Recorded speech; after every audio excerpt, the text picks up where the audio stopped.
Coaching में करे एगो बड़ी परेशान पाना पर लिखे आई लव यू या जहान। अरे सुना तारा कौन अरे ए सोना कोचिंग में करे एगो बड़ी परेशान पाना पर लिखे आई लव यू या जहान। अच्छा रोज करे पर पोज गुलाब निकाल के बुझल मजाल कौना लाल के मजाल कौना लाल के छुचा मार जी के माल के कौना लाल के छुचा मार जी के माल के मजाल कौना लाल के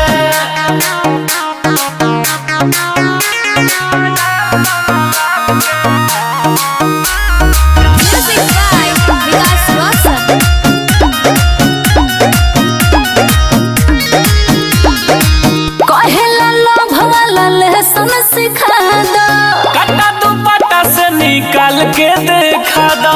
अच्छा साचो का हो ए हो कहेला लोभ वाला लहसुन सिखा दो।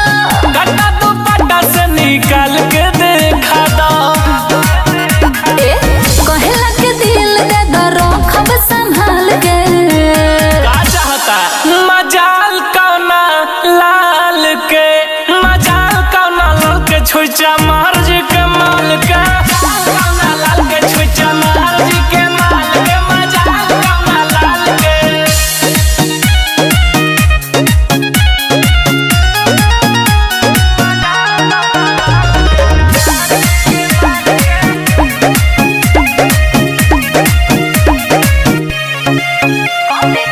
कॉपी किताब सारा खीसी जरा दे। गुंडा के बनल कर छन में छोड़ा दे। अरे सही कहता रहो बहुत परेशान करता। अब ना करी राव विकास को छुपैया लगावा।